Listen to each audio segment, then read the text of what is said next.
Que ir con el licenciado Jorge Chezal con su comentario de esta semana y cómo no, ahora de que le han dado pues luz verde a la reforma al Poder Judicial en San Luis Potosí.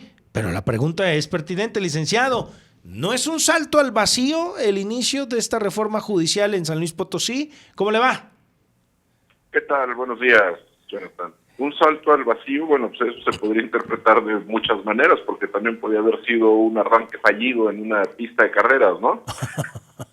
Pero no tienen asegurado casi nada, licenciado, y quieren arrancar ya el proceso de la reforma, bueno, del proceso del Poder Judicial, la elección aquí en San Luis Potosí, sin tener garantizado ni cómo se va a votar, ni quiénes, ni de qué manera.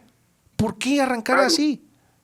Mira, lo que pasa es que, y te digo, estoy de acuerdo con la figura del salto al vacío, y yo decía lo del arranque fallido, porque recordemos que esta reforma a nivel constitucional federal da un plazo para que los estados puedan realizar su adaptación legislativa y que permite que los estados no tuvieran elecciones en el 2025, sino que se fueran a 2027. Es decir, esa era la posibilidad abierta a los estados que no estaba para el Poder Judicial de la Federación. Sin embargo, con ese ánimo de querer quedar bien con la presidencia de la República, vimos a varios estados que incluso casi de manera inmediata aprobaron la reforma local, y luego San Luis Potosí no podía quedarse atrás, también lo hizo, pero lo hizo de manera fallida. Recordemos que esto que se acaba de publicar es la reforma de la reforma, de una reforma que duró 3 días o 2 días, algo así, por los errores que tenía y violaciones a la Constitución Federal. Entonces, aquí lo que no se está tomando en cuenta es esta dinámica de implementación, efectivamente, porque vamos a tener un proceso electoral 2025. Y en ese proceso electoral están tratando de amontonar, que no podríamos siquiera decir celebrar, están tratando de amontonar los procesos legislativos locales para efecto de poder quedar bien con la presidencia de la República. Entonces, por supuesto que es totalmente improvisado.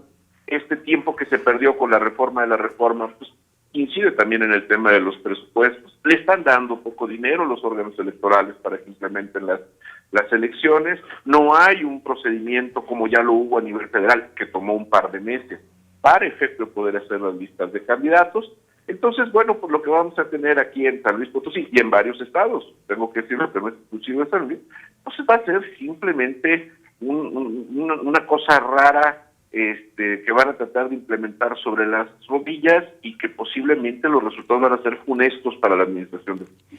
Oiga, licenciado, pero ni siquiera al principio era la reforma judicial como la venía creando el gobierno de Claudia Sheinbaum, sino que quería acá en el estado hacerse su propia elección del Poder Judicial y por así decirlo, en uno de los sectores en los que incluso hasta Morena no estaba de acuerdo y que en alguna ocasión usted lo habló, esta figura de una sola persona iba a quedar en esta entidad, o no sé cómo decirlo así, del tribunal disciplinario y que iba a quedar a cargo de una sola persona. A Morena no le gustó nada de eso y reclamaron y se tuvieron que hacer modificaciones, licenciado. Pero es que no es que a Morena le gustara o no le gustara, simplemente no podía ser. Recordemos que las reformas locales, las reformas estatales, tienen un amplio margen de maniobra, ¿sí? Pero dentro de ese amplio margen de maniobra, la propia Constitución Federal establece que tienen que seguir los lineamientos generales de la reforma nacional. Okay. Es decir, hay patrones, por llamarlo de cierta manera, patrones que limitan las facultades amplias de los estados, pero que de todos modos tienen esta restricción. El caso del Tribunal de Disciplina es paradigmático. ¿Por qué a nivel federal existen 5 personas conformando el Tribunal de Disciplina? Que el Estado lo quiso poner en 3 finalmente, está bien, pero ¿por qué un ente colectivo? Porque no puedes empoderar a una sola persona para que se convierta en dueño absoluto del Poder Judicial. Porque si ese Tribunal de Disciplina es unitario, sus decisiones no son revisables y además define los criterios con los cuales va a resolver, esa persona se convierte en el gran juzgador porque él es el que va a mantener a raya a los jueces para que resuelvan en tal o cual sentido. Recordemos que el Tribunal de Disciplina resuelve todas aquellas sanciones que se derivan o que se relacionan con ir en contra de lo que la Constitución llama la buena administración de justicia, que nadie ha definido exactamente qué es.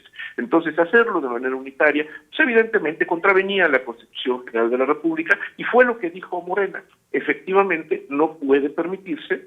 ¿Por qué? Porque va en contra de la Constitución Federal. Lo que era previsible es que si no se hacía esa contrarreforma aquí en San Luis Potosí, muy posiblemente la siempre fiel Rosario Piedra en la Comisión Nacional de Derechos Humanos, probablemente la misma Presidencia de la República, hubieran promovido una acción de inconstitucionalidad para que la Suprema Corte la invalidara. Lo cual hubiera sido más terrible porque entonces nos hubiera agarrado posiblemente la sentencia de la Corte a la mitad del proceso porque lo quieren hacer a fuerza el año próximo. O sea, no les iba a gustar nadita que por un lado los expusieran, pero por el otro lado de que no vinieran a la misma condición como lo estaba pidiendo el gobierno federal. Pero yo le iba a preguntar, ahora quedó en 3 esta figura del tribunal disciplinario. Seguramente van a ser figuras que van a ser emanadas partidariamente. A ver, no partidariamente, ¿sí? No partidariamente, porque no deben de tener intervención los partidos políticos en la selección de los órganos judiciales. Sí políticamente. Uh-huh. Y con eso me regreso. No partidariamente desde el punto de vista formal, sí políticamente y por lo tanto sí partidariamente, pero escondiditas. Uh-huh. Así es como va a ser. Va a ser un tema de partidos, nada más que en lo oscurito. Ahí es donde van a aparecer nombres que no necesariamente van a ser, como se menciona desde el principio, elegidos por el pueblo, sino que para esos cargos en específico sí van a tener que llegar personas que, ahora sí que sí le sepan, ¿no?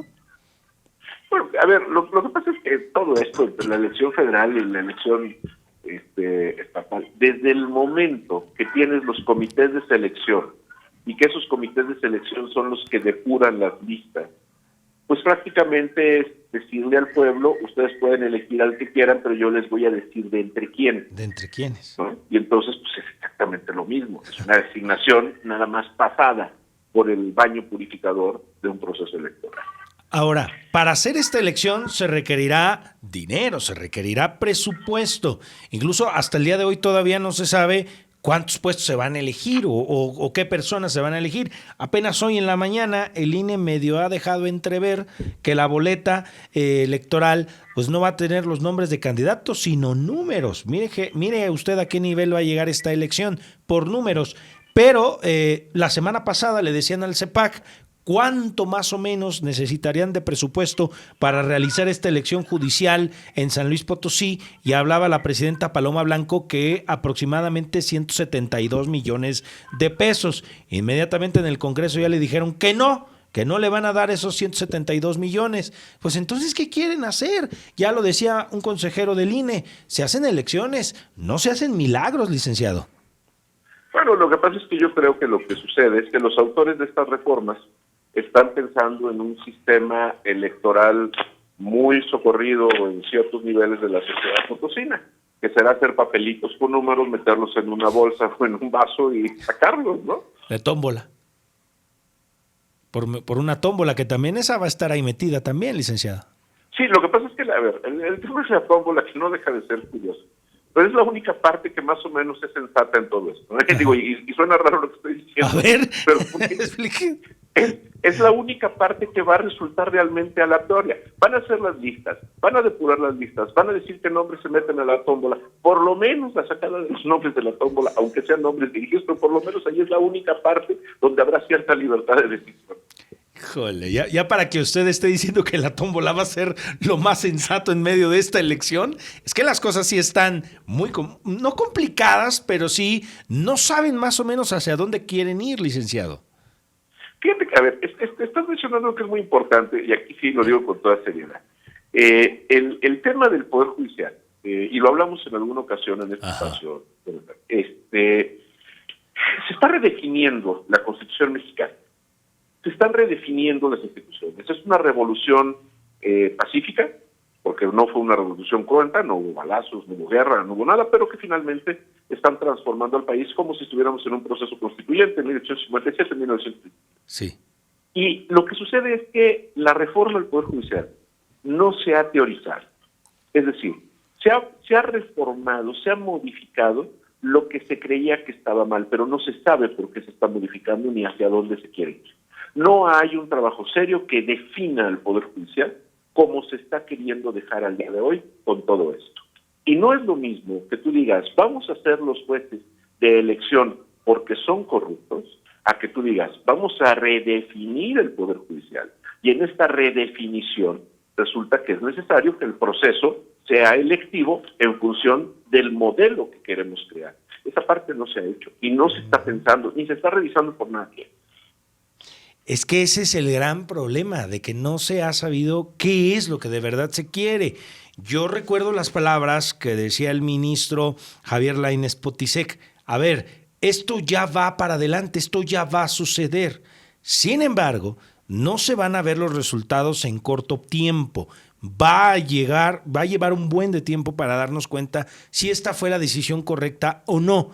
Pero incluso concluía en su análisis, ¿y qué va a suceder cuando nos demos cuenta que las cosas se hicieron mal?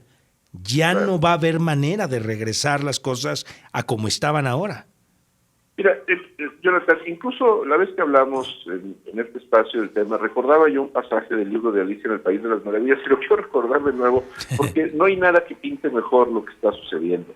En la historia de Alicia en el País de las Maravillas, va la niña caminando, llega a un cruce de caminos, y resulta que pues, hay 4, 5, 6 caminos diferentes, están en diferentes direcciones. Y entonces se encuentra un gato, y él le dice al gato, oye, ¿cuál es el camino que debo de tomar? Y el gato le pregunta, ¿a dónde quieres llegar? Y ella dice, no sé. Y el gato le dice, si no sabes a dónde quieres llegar, cualquier camino que tomes es bueno. Híjole, pero ¿qué caminos están tomando, licenciado? ¿Y de qué forma? ¿Y cómo se está destruyendo muchas cosas que medianamente estaban funcionando, pero se está destruyéndolo todo? Ya veremos cómo avanza esta reforma al Poder Judicial, sí, sin presupuesto claro, sin quiénes van a ser los candidatos, sin siquiera saber cómo se va a votar. Así quieren arrancar el proceso electoral en San Luis Potosí. Nos vamos a mensajes, son las 8 de la mañana con 24 minutos, licenciado, y vamos a volver, si nos lo permite, con esta revisión a lo que está proponiendo el presidente electo Donald Trump de hacer una intervención a territorio, aunque no lo ha declarado de esta manera, pero sí diciendo, vamos desde el primer momento a declarar a las organizaciones criminales mexicanas como terroristas. Volvemos con su análisis de qué implicaría esto. Seguimos en esta conversación con el licenciado Chezal y a 24 días, casi 24 días de que llegue al poder Donald Trump, vaya que ha puesto a temblar a muchos en diversos sectores, en diversos temas, y él pareciera que no le quitan de su mirada el intentar declarar en cuanto llegue al poder el 20 de enero a las organizaciones criminales mexicanas como grupos terroristas, así, a todas sus letras. ¿Y esto qué implicaría? Pues es lo que nos tiene con el alma en un hilo. Y a ver, licenciado, precisamente con ello a hablar de este tema. ¿Qué implicaría si Donald Trump, llegando al poder el 20 de enero, cumple esto de declarar como terroristas a los grupos criminales mexicanos, licenciado? A ver, eso tiene dos vertientes que se pueden presentar. Uno de ellos, existe una convención internacional, un tratado internacional, que es la Convención de Palermo contra la delincuencia organizada transnacional y el financiamiento del terrorismo, y donde se podrían aplicar los mecanismos de esta convención, que tiene que ver con formas de investigación, una serie de cosas aplicada por los Estados Unidos, donde podría realizar incluso entregas vigiladas, intercepciones telefónicas, etcétera, pero siempre dentro de su territorio. Y, o bien, con una cooperación con México. La otra es que Estados Unidos tiene una legislación propia en materia de terrorismo. Y entonces esto puede tener unas serias implicaciones para México como país. En el primer caso, en el caso de la Convención de Palermo, yo creo que veríamos a un gobierno mexicano colaborando. No con toda la confianza de los Estados Unidos, pero por lo menos creo que algo podría darse de avance, pero lo cual obligaría a que el gobierno de Claudia Sheinbaum tuviera que cambiar radicalmente el discurso que se ha sostenido en los últimos 6 años respecto a los abrazos y no balazos. Tratándose de la legislación interna de los Estados Unidos, la situación puede ser bastante grave. ¿Por qué? Porque los Estados Unidos, a través de esta ley, pueden realizar acciones para preservar su propia integridad nacional aún fuera del territorio nacional. Eso permitiría que los Estados Unidos enviaran policías a México, sí. Que lo harían con consentimiento de las autoridades mexicanas, probablemente a los Estados Unidos eso no les importaría. Recordemos, por ejemplo, que los Estados Unidos mandaron sacar del país, detenido por cuestiones de narcotráfico, al presidente en funciones de Panamá, Noriega, en su momento, y se lo llevaron. Entonces, en ese sentido, normalmente los norteamericanos no preguntan. Están aplicando su ley, están salvaguardando su país, y lo que el país que resiente estos efectos pueda decir, poco les importa. Pero además existe otra cuestión. En el momento que el Estado mexicano no cumpliera con combatir al crimen organizado, etiquetado como terrorismo, al narcotráfico etiquetado como terrorismo, entonces en ese momento también Estados Unidos podría aplicar sanciones económicas a México que pudieran llegar incluso a un embargo como el que sufre Cuba. Entonces el panorama no es para nada bueno en ese sentido, no se debe de minimizar. Oiga, y es por eso que el gobierno mexicano no ha querido reconocer esa palabra como tal en la prensa. A ver, los coches bomba que han explotado en Guanajuato, en Sinaloa, híjole, sobre todo cuando el gobernador de Sinaloa dice, bueno, este dron que cayó con explosivos, dijo, no, pues no fue un coche bomba ni fue un dron explosivo, era un petardo, así lo declaraba con esa palabra, petardo, el explosivo que se detonó en Sinaloa.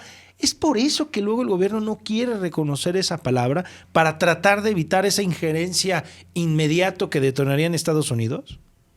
No.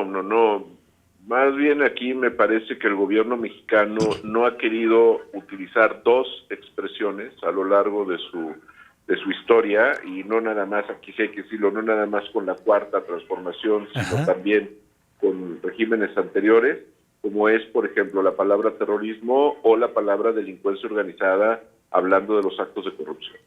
La Convención de Palermo, que yo mencionaba hace un momento, sobre delincuencia transnacional, y la Convención de Naciones Unidas en contra de la corrupción, las dos mencionan que la corrupción es un delito de delincuencia organizada. Todo lo que se ha hecho, el Sistema Nacional Anticorrupción y todo lo que se ha querido hacer en México no es más que cosmético.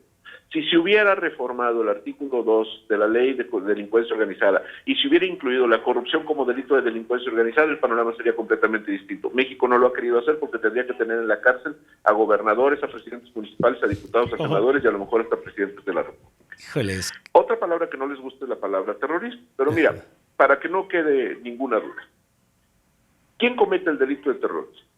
Quien utiliza sustancias tóxicas, armas químicas, biológicas, material radiactivo, material nuclear, combustible nuclear, mineral radiactivo, fuentes de radiación o instrumentos que emitan radiaciones, explosivos o armas de fuego, o que por incendio, inundación o cualquier otro medio violento intencionalmente realice actos en contra de los bienes o servicios, ya sean públicos o privados, o bien en contra de la integridad física, emocional o la vida de personas que produzcan alarma, temor o terror en la población o en un grupo o sector de ella, para atentar contra la seguridad nacional o presionar a la autoridad para que hagan determinada cosa.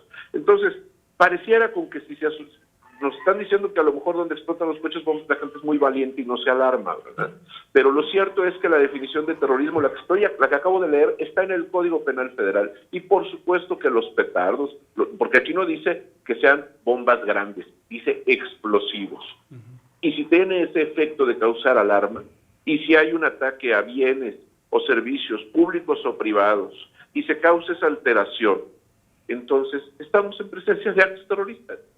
Así de sencillo.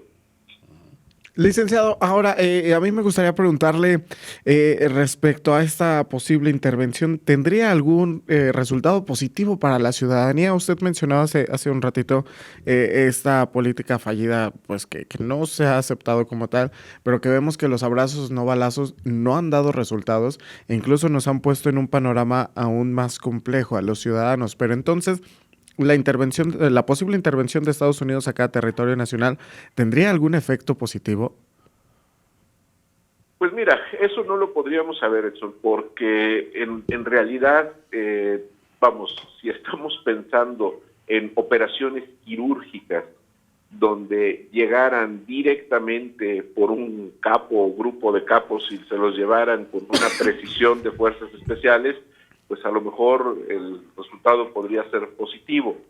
Si esto no fuera así, o bien las partes o los segmentos policíacos del gobierno mexicano que favorecen a la delincuencia organizada, porque hay que decirlo, lo hay, entraran a defenderlos, probablemente podría haber enfrentamientos y una serie de cosas. Entonces, no, yo creo que tendríamos que verlo en su momento. Claro, por supuesto que está el tema de la soberanía, y lo cual vendría a afectar porque pues sí, tendríamos que estar pensando que se trata realmente de invasiones, pero también es cierto que porque México ha dejado de hacer su tarea. Sí, o sea que esto, Estados Unidos es por lo que está, que no estamos justificando, digo, a final de cuentas, esto se ha dado en el terreno de las declaraciones, pero esto va a ser ineludible, es decir, el 20 de enero usted ve que Donald Trump llegará con esta espada desenvainada y decir a México, grupos terroristas, y entrar, porque es un cartucho que le da buenas vistas a Donald Trump, es decir, somos su piñata para su terreno electoral. Yo no creo que lo vaya a hacer de inmediato, ¿eh? Okay. Yo creo que él va a amenazar, lo va a utilizar para estar amenazando, sobre todo para presionar en una serie de aspectos como es la parte migratoria, como es la parte del TEMEC, etcétera. Yo creo que no va a ser de inmediato, yo creo que va a estar amenazando, y además, y coincido con lo que ustedes mencionaban hace rato en cuanto a, bueno, cuáles pueden ser estos efectos, etcétera. Yo creo que las declaraciones van a producir un efecto, y es que las policías se van a poner a trabajar aquí en México. Es decir, creo que vamos a empezar a ver golpes contra la delincuencia organizada, como no los vimos durante 6 años que el gobierno federal los encubrió. Ahora yo sí creo que los vamos a ver. Yo creo que Omar García Harfuch va a realizar acciones importantes. ¿Por qué? Pues porque justamente van a tratar, Claudia Sheinbaum va a tratar de decir que ella sí es niña buena y sí hace las tareas, ¿no? Es que se ha visto un cambio total, digo, de estos primeros 70 días de gobierno. A ver, los movimientos que se han hecho de esta estrategia, como se lo decía Edson, del abrazo a no balazos, ya no se está viendo tanto así, ya se están viendo golpes en diversos sentidos. A ver, las implicaciones que ha tenido en los aranceles a la industria textil y que luego esta guerra contra la piratería, sí se ve que las declaraciones de Trump han puesto a trabajar al gobierno mexicano, licenciado. Sí, claro, por supuesto, y por eso es por lo que no creo que vaya a quemar el cartucho el primer día. Yo creo que va a capitalizar. Además, con todo respeto que me puede merecer el señor Trump, yo creo que él mismo es plenamente consciente que jala más como bocón que como golpeador.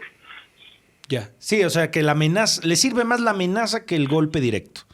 Así es. Híjole, es que está muy importante este tema. Y por cierto, para terminar, licenciado, ya que estábamos mencionando este asunto de los textiles y que ha puesto a temblar mucho a los que dependían de esta compra de textiles chinos para venderla en territorio mexicano. ¿Cómo lo ve? Dice el sector de los textiles mexicanos que lo están viendo bien porque la competencia es desleal con la industria china. ¿Usted cómo lo está viendo, licenciado? A mí también me parece bien.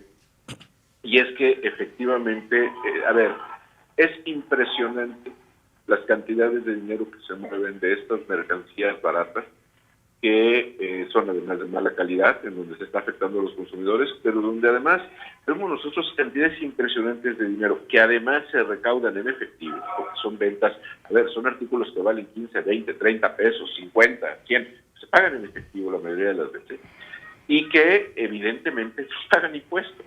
Entonces a mí me parece que está bien. Además viene en un momento muy interesante también esto, y digo, y hay que decirlo, a lo mejor es algo que no se ha mencionado mucho, pero justamente se acaba de publicar la convocatoria para la revisión del contrato ley de la industria textil, en donde me parece que lo que vamos a ver en esa revisión tendrá que ver con irse preparando para lo que tendrá que ser la negociación del TEMEC, pero donde la parte textil es parte importante de lo que tiene que ver en un mercado en el que el producto chino viene a competir de manera desleal. Por eso a mí me parece muy bien las acciones que se están tomando. Muy bien, bueno, licenciado, pues ahí está este escenario que nos da la antesala a la llegada de Donald Trump, a la asunción de Donald Trump el 20 de enero. Le agradecemos mucho que esté con nosotros, licenciado, que tenga felices fiestas, excelente fin de año y aquí nos escuchamos, licenciado. Gracias, igualmente. Que esté muy bien, es el licenciado Jorge Chezal.